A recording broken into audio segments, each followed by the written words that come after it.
Hello friends, I am Amol Srivastava and in this year's civil services examination I have secured rank 83, and today I will be going to talk to you about how to approach the prelims paper for the coming 3rd June examination. So now, since just less than 1 month is left, so what we need to focus upon. So the key pointers in this videos would be the do's and don'ts, how to revise the topics, which themes to focus upon, how to maintain a balance between the current affairs and the core issues that are asked in the exam, and how to attempt the paper. The first thing I would like to suggest you is that do not buy any new material. In this last 1 month, there will be plenty of materials that will be coming to the market where people will claim that if you read this material, you will be able to secure very good marks. I don't think that this would be of any use, because your preparation of past 1 year, the notes that you have prepared yourself, and whatever you have been preparing from past 1 year would definitely help you, and not just the last month material that is available in the market. Second thing I would like to say is just stay away from negativity. You will find many aspirants who will be thinking that we cannot achieve our goal, we won't be able to clear prelims, and what will happen if I don't clear prelims. Just stay away from them, be positive, be calm, because this exam is a test of your personality, your knowledge and your aptitude. So even if you are panicking in the last moment, that may or may not impact the exam. However, if you are maintaining your calm and compose, then you will be able to score much better marks. Third thing I'd like to say is that don't go with any preconceived notions. There are people talking about that this year seats are less, so the cutoff will be high, or you need to attempt at least 80 to 90 questions to secure good marks. Here I would like to say is that this is not necessary. What if the paper becomes very tough? So if you are going with the preconceived notion that I'll have to attempt at least 80 to 90 questions and you end up scoring less than the cutoff, then it won't serve your purpose. Now, what to do in the last 1 month? Revise your class notes or the notes that you have been preparing from past 1 year or 2 years for the static subjects. I think you have revised them many times, you are updating it continuously, so they will be your best friend in the last 1 month, because each and every word will be imprinted in your mind and it will be very easy for you to implement whatever you have studied in the last 1 month. Now, I am sure that you must have been preparing current affairs notes from past quite some time through the websites or the compilations. Now, what you need to do is that keep on revising those notes, because whenever you are giving an exam, so there might be a mental block, but your notes, the current affairs notes that you have prepared, that will help you. You will be able to recall the exact page or the exact pen, the colored pen that you have used to know the exact answer. Now, one more important thing for the last 1 month is that now start giving mock tests daily, because mock tests help you to simulate the exam environment and you will be able to judge you better.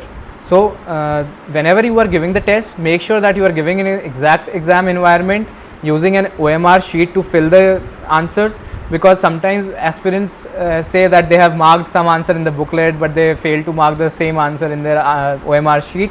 So if that is the case, then surely unnecessarily you will be losing on marks. So whenever you are giving the mocks, then it is very important to revise your mock tests, because the same mistake should not be repeated. The main aim of giving mock tests is to test yourself and to see where you falter, and if you are making the same mistakes again, then I am sure that you will panic more and you won't be able to get good marks. Now, some people have a doubt that what should we do about CSAT. So in the last 1 month, I would like to say that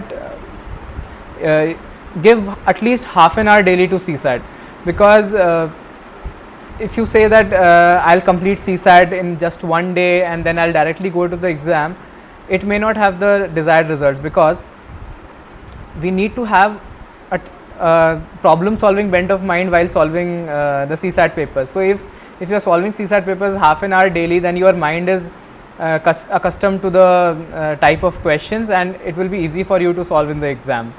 And if you have left preparing CSAT from past 15 days or 20 days, then while you are attempting the exam, there might be a mental block which may hamper your CSAT score. So the gist of whatever I said was that be positive and trust your preparation so far. So now one thing that aspirants keep asking is how to revise in the last 1 month. So here I would like to say is that keep your sources limited. Whatever sources you have been following, just limit them to your class notes, your current affairs notes, and the mock test that you are giving. Now it is as told by many toppers from the past many years. I would like to repeat the same thing, that instead of revising multiple sources, it is better to revise a single source multiple times. Now I'll come to themes to focus upon. First, as I said, your own notes or class notes. Now second, here I would like to say is many aspirants are facing problems in art and culture and ancient history. So here I'd like to say that even if you read multiple books or cover different sources, it is a very less possibility that you are able to solve the art and culture questions, because the level of questions is really high. So here I would like to say is that art and culture can take a back seat, and instead you can invest more on modern history, because the questions that are asked from modern history are very rewarding. So even if you have studied for 3 hours and revised modern history, you will be able to solve a much larger number of questions rather than art and culture. But here I would like to say that if you are strong in art and culture, you can revise things and you are able to score marks in art and culture, please go with that. This is your strength and you should capitalize on that. Now based on the trend that we are seeing from the past 2-3 years, I'd like to say that polity has gained a lot of importance, then modern history comes, then environment and geography comes, and at the end I'd keep Indian economy, because in Indian economy it is mostly the concepts that are tested. So if your concepts are strong, then I feel that you will be able to solve questions easily and you don't need to revise things more and more. However, in 2016 there were very less questions from polity. In 2017 the number of questions rose very high in polity. So you can expect same thing to happen in any other subject also. For example, this time geography questions may increase, which are decreasing from past few years. So you cannot take any subject for granted that this will come or not, but your strategy should be to prepare the topics which come the most and the topics where you can score the marks the highest. This you will get to know from the mock test that you are giving. Now another themes to focus upon are the schemes and policies, because last 2-3 years there have been a very large number of questions on schemes and policies. What you should focus upon in schemes and policies is in what ministry they come, what are the exact features of the schemes, and which agency or the organization is going to implement that scheme. Environment and geography is also a very important part of prelims examination.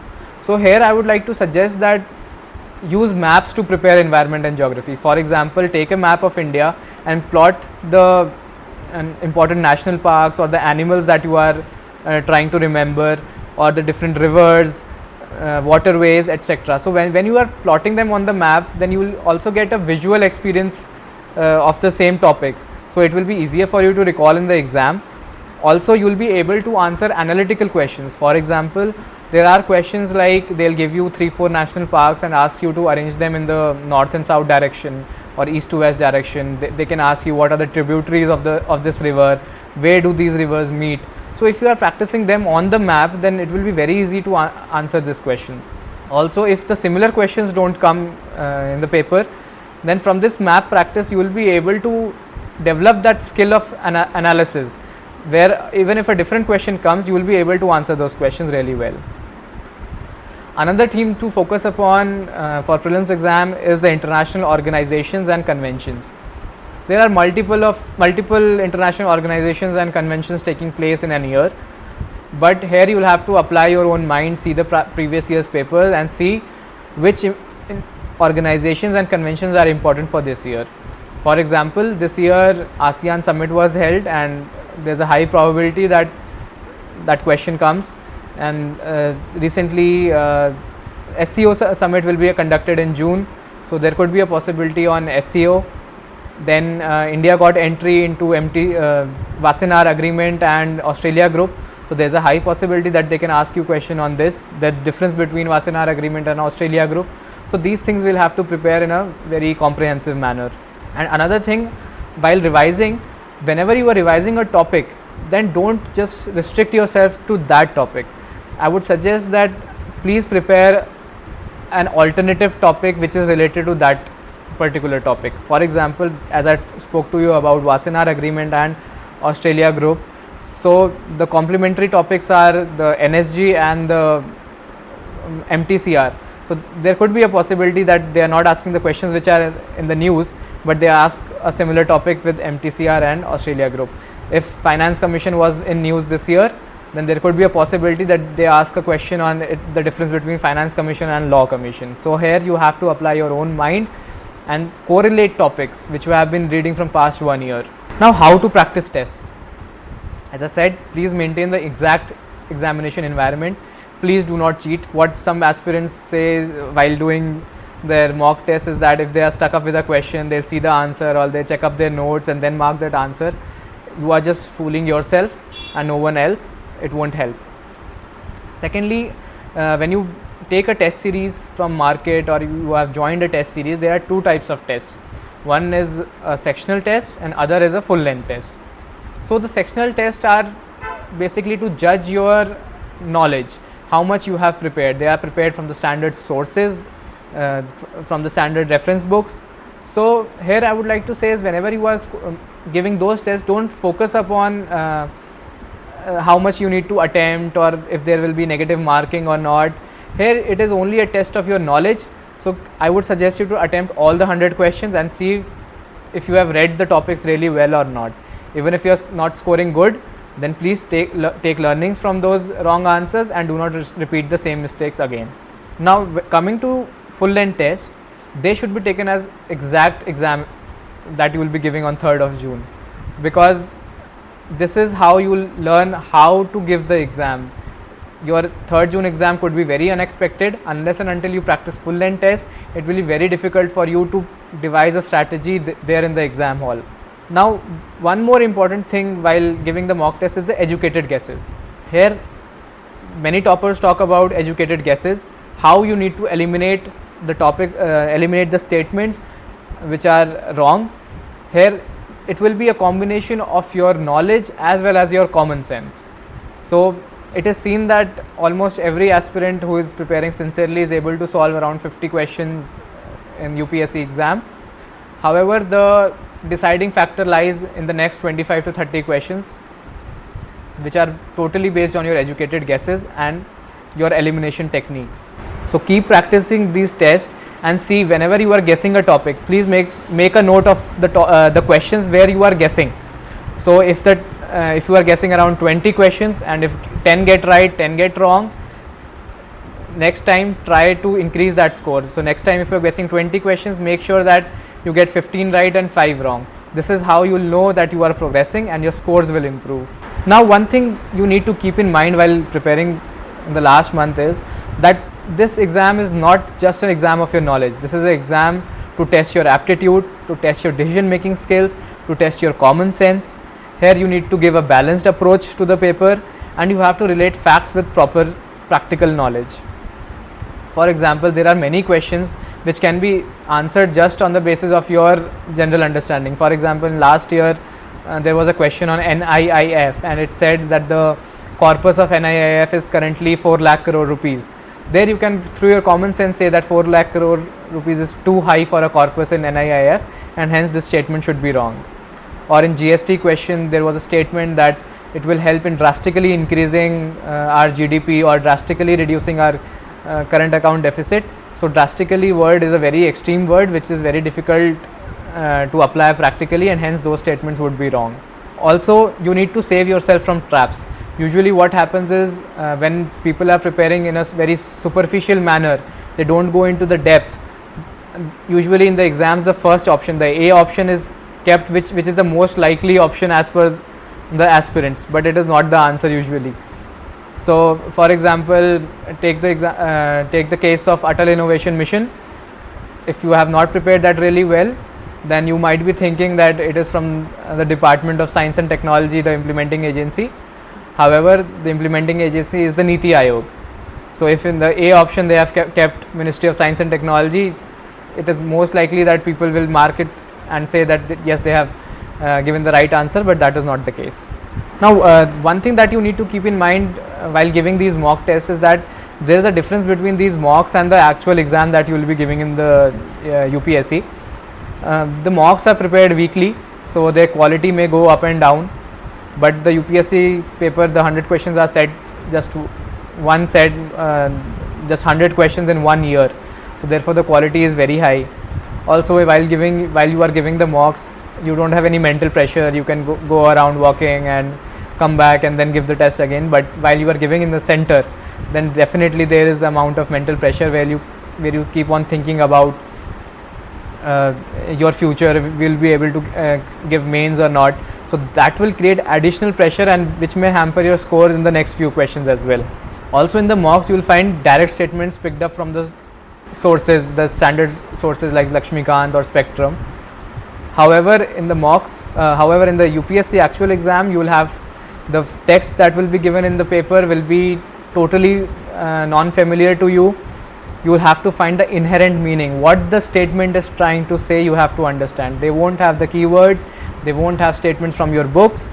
You will have to apply your own knowledge, your own concepts to understand what is the inherent meaning in that statement, and then mark the answer. So now I am coming to the most important part of this video, is that when you are sitting in the exam, what all you need to do and what all you need to think. So first is the attempts. Many people have this tendency to attempt 90 to 95 questions, or they go with a preconceived notion that unless and until we attempt 90 questions we won't be able to clear the exam. That is not the case. There are 10 to 15 questions that I think that they are not meant to be attempted at all. They are very hard questions and they are just to demotivate you. You will find in some of the sets, first 2-3 questions are very tough questions, and aspirants might get demotivated with those questions, and their performance in the next subsequent questions get hampered.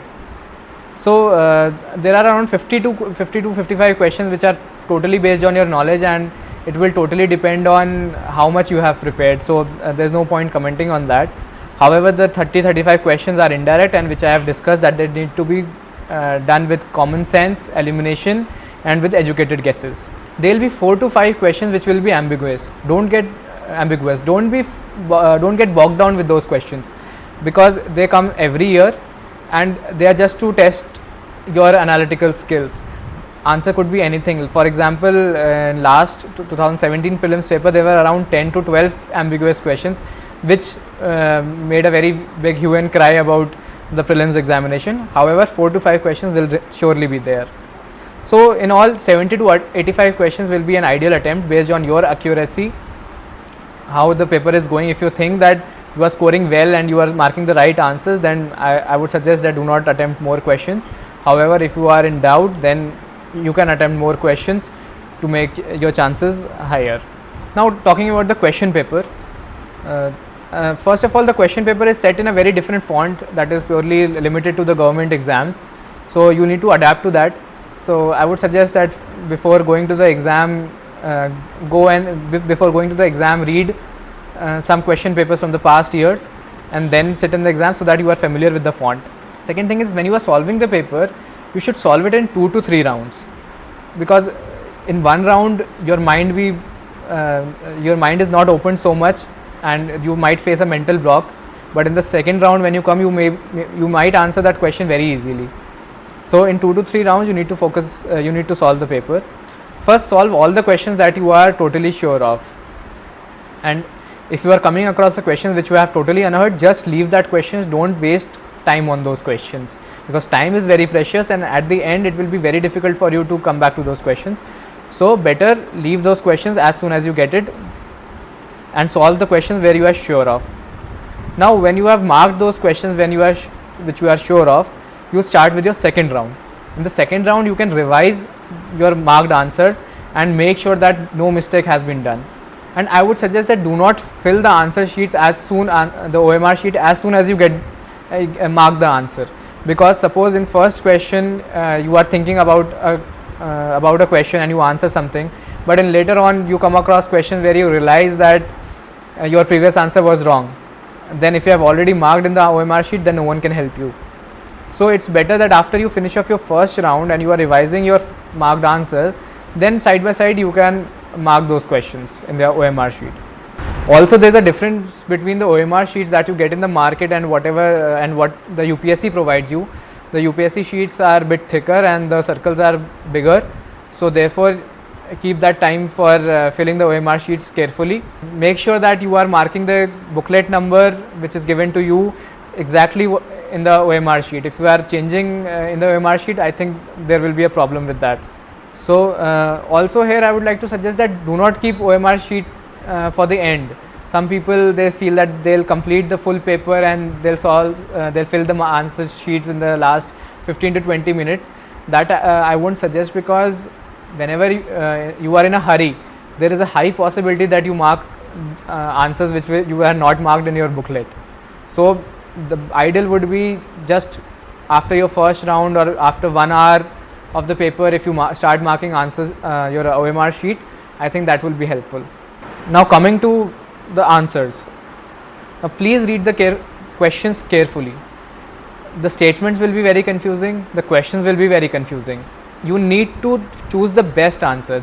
There are questions where there are 2-3 right answers which you might feel that both are right, but there you have to choose the best answer. So the best answer would be based on what the question is trying to ask.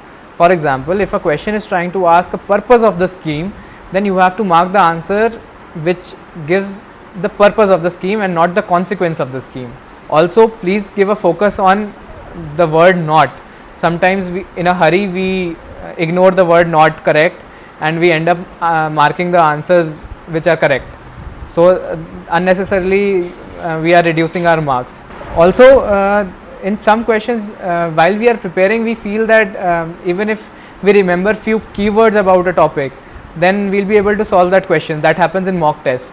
But in actual exam, you will see that there will be no keyword related to that question in the statements. Also, that similar keyword which you have prepared will be given in a wrong answer. So that is a trap, where when people prepare superficially and they just prepare the keywords for a scheme, they end up marking wrong answers. One important thing which most aspirants ignore in the last days is that how to approach the test center. We all are discussing about how to approach the paper, but the test center also plays a very important role in the examination. So usually the schools are far away where the center would be put. So my suggestion would be, please check the route, check the address carefully, okay, and see it on the Google Maps that how much time does it take. If it is very far and you are not aware of the route, then I would suggest that 1 or 2 days before the exam, please go and check the route. So I would suggest that reach before time, because even if you reach on time, but while you are on your way and you might feel that you get late, there's unnecessarily a panic going on in your head. So that might impact your performance in the paper.